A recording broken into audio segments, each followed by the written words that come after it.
오늘 본문은 회막일을 맡을 수 있는 사람과 또 그들의 역할에 대해서 말씀하고 있습니다. 이 회막은 하나님이 임재해 계시는 곳이죠. 그래서 언약 백성의 삶의 중심입니다. 그렇기 때문에 이 회막일을 맡아서 섬기는 일은 굉장한 특권인 거예요. 이들은 하나님께서 지정하신 대로 거룩하게 구별된 사람들로서 하나님의 명하신 말씀대로 제사장들이 일러주는 역할들을 담당했습니다. 그래서 오늘 1절부터 4절을 보면은 레위의 둘째 아들인 고핫 자손의 수를 구별하고 조사를 하고 또 30살에서 50살까지 이들에게 회막일을 맡을 수 있는 그런 역할을 맡기게 되죠. 그래서 고핫 자손은 회막 안에서 가장 거룩한 물건을 보살피는 일을 맡아서 행하죠. 그리고 21절부터 23절을 보시면은 거기에는 이제 레위의 첫째 아들인 게르손 자손에게 그들의 수를 조사하고 또 그들에게 맡은 일들에 대해서 말씀합니다. 그리고 29절, 30절에서는 레위의 셋째 아들인 무라리 자손에게 동일한 방식으로 수를 조사하고 또 그들에게 역할을 맡기죠. 이 본문에서 우리가 공통된 표현들이 있죠. 그것은 바로 회막일을 맡을 수 있는 사람들이 이 사람들이다라는 것이고 그것을 하나님께서 지정해 주시죠. 그리고 그들의 수를 세고 등록을 시키고 또 그들에게 이러이러한 일을 구체적으로 하라. 대개 그 일은 회막 안에서 회막의 그 기구들을 준비하고 또 나르고 운반하는 그런 역할들을 했어요. 그러니까 사실은 다 몸으로 하는 쉽지 않은 일들이었습니다. 오늘 우리가 목록에서 길게 본 것처럼 그러니까 회막은 큰 텐트잖아요. 어마어마한 텐트를 거기에 이제 그걸 치고 거두고 또 그 휘장을 두르고 여러 가지 그 성물들을 두고 또 제사를 드리는데 사용하는 것들을 쳤다가 또 지냈다가 또 옮기고 또 옮겼다가 거기서 치고 다시 걷어서 옮기고 이런 일을 40년 동안 합니다. 그러니까 결코 쉬운 일은 아니었고 어찌 보면은 반복적이고 또 단순한 일일 수도 있어요. 그냥 단순하게 반복되는 그런 일들을 계속했던 것이죠. 그런데 만약에 이런 일을 하는 사람들이 없었다면 회막은 있을 수 없고 이 광야 생활은 불가능이겠죠. 하나님을 중심으로 한 이러한 삶은 이루어지기 어려웠을 겁니다. 오늘 본문을 보면은 거기에 또 그 반복되는 표현 가운데 30살에서 50살까지 군대에 나갈 수 있는 사람들을 조사합니다. 우리가 앞에 보면은 레위 사람들을 등록할 때 어떻게 했습니까? 태어난 지 한 달이 된 사람, 한 달 이상 된 모든 사람을 다 조사했죠. 그래서 22,000명이었어요. 그런데 이번에는 그 가운데 30살에서 50살에 해당하는 사람들을 또 별도로 조사하라고 하나님 말씀하세요.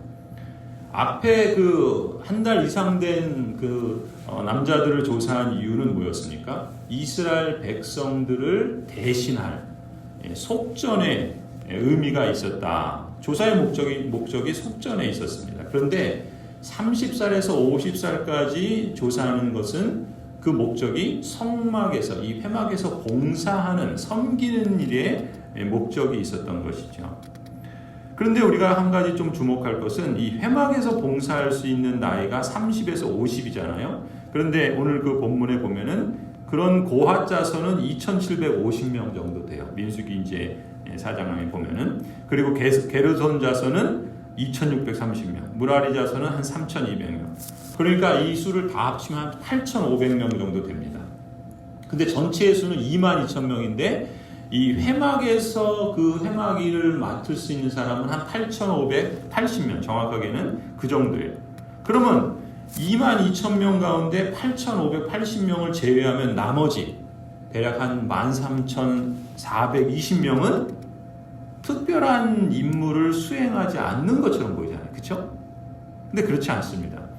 그들 역시도 회막에서 봉사할 수 있는 연령인 30세가 되기까지는 준비하는 일을 하는 거예요. 그래서 하나님께서 이 레위 자손들을 구별했던 것은 무엇인가? 두 가지 목적이 있다고 볼 수 있어요. 하나는 이스라엘 자손을 대신해서 속죄하는 일을 해서 여호와의 진노가 임하지 않게 하는 것이 첫 번째 목적이었고, 그리고 언약 백성들이 복을 받을 수 있도록 이들이 대신하여 회막에서 봉사했던 것입니다. 그래서 민수기 8장 우리가 가서 이제 보게 될 텐데 19절을 보면 이렇게 말씀하세요. 내게 바쳐진 그 레위 사람을, 지금 이들을 두고 하는 거예요. 내가 이스라엘 자손 가운데서 구별하여 이스라엘 자손을 대신하여 회막에서 맡은 일을 하게 하려고, 지금 이스라엘 자손들을, 이스라엘 언약 백성 전체를 대신하여 이 레위 자손들 22,000 그리고 그 중에 한 8,500명들에게 회막에서 맡은 일을 하게 한다는 거예요.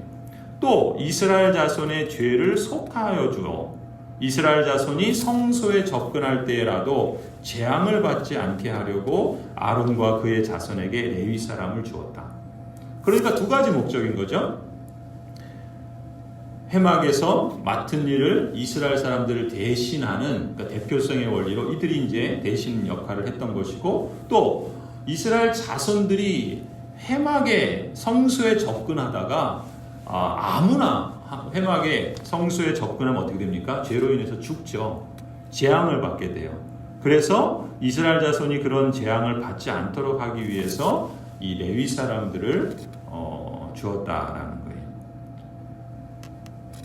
그러니까 이렇게 거룩한 일을 이 맡은 사람들은 말씀대로 또 맡겨주신 대로 해야 하겠죠. 그렇게 하지 않고 혹시라도 함부로 했다가는 복으로 주신 특권이 오히려 죽음이 되는 거예요. 재앙이 되는 거죠. 그런 점에서 이 회막에서 맡은 일을 하는 사람들은 각별히 주의하라 말씀하시죠. 그게 오늘 17절 20절에 보면 이렇게 말씀하시죠. 주님께서 모세와 아론에게 말씀하셨다. 너희는 고앗 가족들로 이루어진 갈례를 레위 사람 가운데서 끊어지지 않게 하여라. 이건 이제 이 역할을 맡은 사람들이 끊어지지 않도록 계속해서 잘 유지하라라는 것이고요. 또 가장 거룩한 물건에 가까이 갈 때 그들이 죽지 않고 살게 하려면 아론과 그의 아들들이 함께 들어가서 그들 각자에게 할 일과 그들이 옮길 짐을 하나하나 정해 주어야 한다. 그러니까 이 제사장들이 그 레위 사람들에게 그들이 뭘 해야 되는지, 어떤 일을 해야 되는지를 일러주라는 거예요. 그러지 않고 자기 마음대로 했다가는 죽게 된다는 것이죠. 그래서 20절에 그래서 그들이 함부로 성소 안으로 들어갔다가 순간적으로나마 거룩한 물건들을 보게 되어 죽는 일이 없게 해야 된다라고 말씀하시는 거예요. 그러면 주님께서 왜 이 규례들을 허락하셨을까? 여기서 오늘 우리에게도 중요한 성경적인 원리가 있다라고 할 수 있겠죠. 그건 뭐겠습니까? 하나님의 언약 백성들의 각 지체에게는 각자의 역할이 있다는 거예요. 그리고 그 일을 어떻게 할 것인지에 대해서 구체적으로 주시는 지침이 있다라는 것이죠. 그러니까 이들이 그 역할과 매뉴얼에 따른 봉사, 그 지침대로 행하는 그 봉사로 성막 임무를 수행했던 것처럼 그리스도의 몸된 교회의 각 지체는 성령께서 우리에게 주신 은사를 통해서 교회 전체의 유익을 위해서 봉사하는 것이 마땅하다는 거죠. 그래서 사도 바울이 이제 그 서신서에 보면은 우리가 하나님께서 주신 각각의 은사를 따라서 그 은혜를 입은 대로 교회의 몸을 온전케 하기 위해서 봉사하라 라고 말씀하고 있고, 또 목회자들에게는 성도들로 하여금 봉사의 일을 하게 해서 그리스도의 몸을 온전하게 해라 라고 말씀하시는 걸 볼 수 있어요. 그것이 어디서부터 비롯됐는가? 바로 이 레위 그 민수기 말씀에서 그 원리를 찾을 수 있다는 것이죠. 그리고 또 우리가 여기서 주목할 점은 이 말씀에서 회막일을 맡아 섬기는 이들, 오늘날로 우리가 조금 연결시킨다면 교회에서 여러 직분자들이 있잖아요. 그렇죠? 이 직분자들로서 다양한 역할을 맡아 섬기는 이들이 공통적으로 가져야 할 마음의 자세와 핵심 원리가 있다는 거예요. 그게 뭔지를 배워야 되고 또 그걸 늘 유념해야 할 필요가 있다는 겁니다. 그 자세와 원리를 신명기에 가면 또 모세가 다시 한번 이제 언약 백성들이 약속의 땅에 들어갔을 때 어떻게 섬겨야 할지에 대해서 설교하면서 다시 한번 강조해서 말씀합니다. 신명기 10장인데 12절부터 이렇게 말씀해요. 이스라엘 자손 여러분, 지금 주 당신들의 하나님이 당신들에게 원하시는 것이 무엇인지 아십니까? 주 당신들의 하나님을 경외하며 그의 모든 길을 따르며 그를 사랑하며 마음을 다하고 정성을 다하여 주 당신들의 하나님을 섬기며 당신들이 행복하게 살도록 내가 오늘 당신들에게 명하여 주 당신들의 하나님의 명령과 규례를 지키는 일이 아니겠습니까? 이렇게 말씀합니다. 무슨 얘기인가? 하나님께서 직분자에게 원하시는 것, 직분자가 가져야 될 그 기본 자세와 핵심 원리가 무엇인가 말씀해 주시는 거예요. 그게 뭐냐면 말씀을 통해서 명하신 하나님의 명령과 규례를 지키는 일은 여러분이 행복하게 살도록 하기 위함이다라는 거예요. 그렇다면 그것을 어떤 자세와 방식으로 준행해야 되는가? 여러분의 하나님을 경외하고 그 모든 길을 따르고 그를 사랑하며 마음을 다하여 정성을 다하여 주 당신의 하나님을 섬김으로 그렇게 준행해야 된다라는 것이죠. 또 다른 한편에서 지금은 이 회막에서 섬기는 일을 하고 있지 않지만 그 언약 백성의 회중 가운데 있는 사람들이 있죠. 전체 언약 백성 가운데 이들은 어떤 마음을 가져야 되냐면은 자신들은 지금 회막에서 섬기는 일들을 하고 있지 않지만 회막에서 섬기는 사람들을 보면서 하나님의 은혜에 감사하는 마음을 가져야 된다는 거예요. 또 자신들에게 재앙을 두려워하지 않고 마음껏 하나님께 나와서 예배할 수 있도록 그 길을 마련해 주는 사람들에 대해서 그리고 그것을 말씀하시는 하나님에 대해서 감사하는 마음을 늘 잊지 않아야 한다는 겁니다.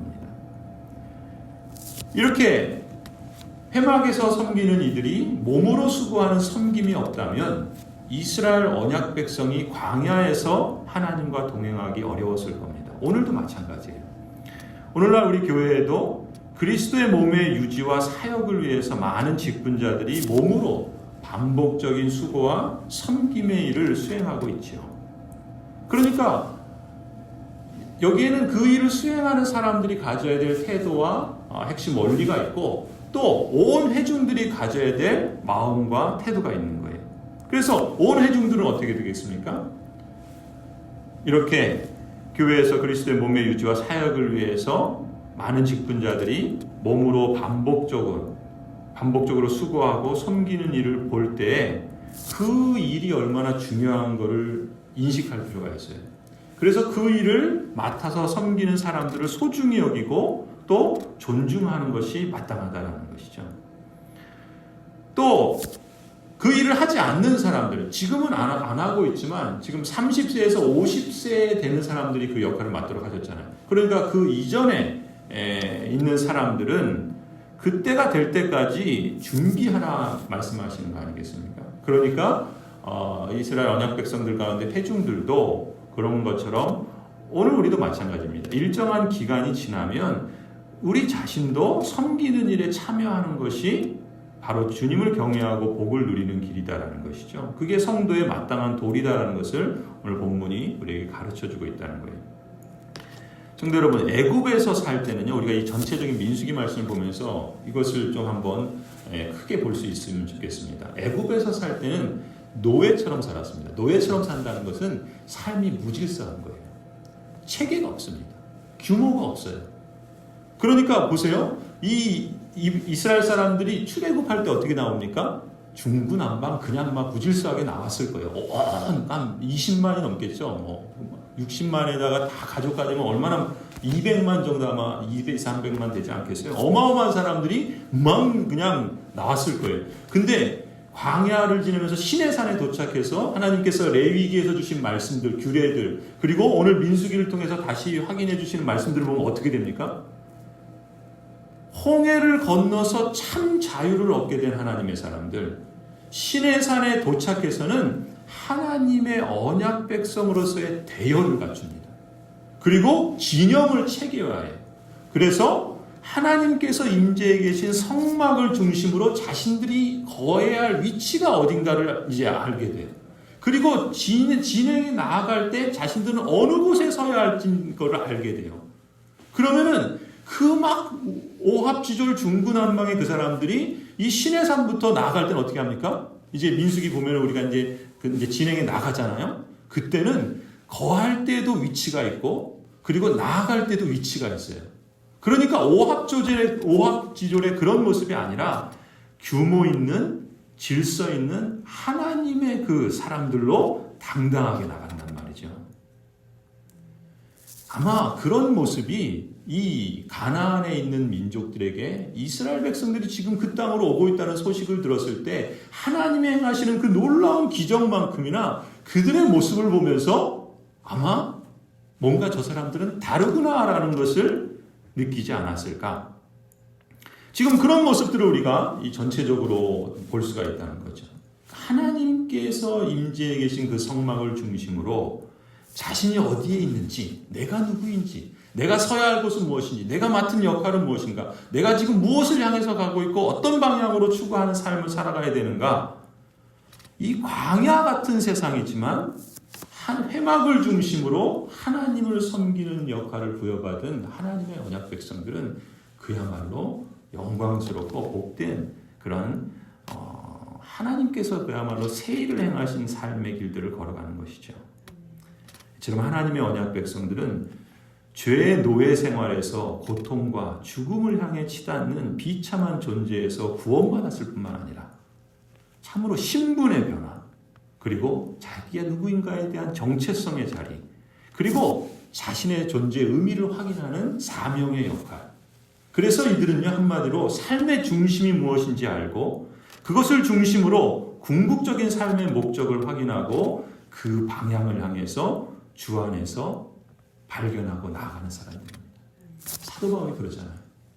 내게 주신 그 하나님이 주신 그 사명, 그것을 위해서 자신의 혼신을 다해서 자신의 삶을 최선을 다해 살아가지 않습니까? 또 뒤에 것 돌아보지 않고 하나님께서 그 부르신 그 하나님의 영광의 상을 바라보면서 그 목표점을 향해서 마치 몸을 앞으로 내밀어 달려가는 사람처럼 그렇게 나아가는 것이죠. 이것이 그리스도인의 삶의 모습입니다. 이 모든 것은 오늘 신명기 그 10장에서 우리가 보게 되겠지만 신명기 10장 말씀처럼 하나님의 언약 백성이 행복하게 살도록 하기 위함이라는 거예요. 하나님을 믿는 건 정말 좋은 거죠. 정말 복되고 정말 다른 삶을 살아가는 것입니다. 그리고 그 광야 같은 삶의 여정 속에서 그 하나님을 알아가고 닮아가고 또 하나님을 섬기며 하나님을 경외하고 그 하나님과의 관계 속에서 하나님을 중심으로 또 하나님의 언약 백성들이 함께 하나님의 뜻을 이루어가며 살아가는 것이야말로 가장 복되고 영광스러운 부르심입니다. 그래서 하나님의 언약 백성은 주 여러분의 하나님께서 주신 명령과 규례를 지키는 것이죠. 그것이 올무가 아니라 참 자유인으로서 참된 그 행복을 맛보고 살아가는 일종의 매뉴얼인 거예요. 지침인 거예요. 이처럼 하나님을 경외하고 그 모든 길을 따르고 그를 사랑하며 마음을 다하고 정성을 다하여 여러분의 하나님을 섬기는 일을 통해서 주님께서 행하시는 새 주님께서 허락하시는 그 행복한 삶을 여러분 모두가 실감할 수 있기를 간절히 축원합니다.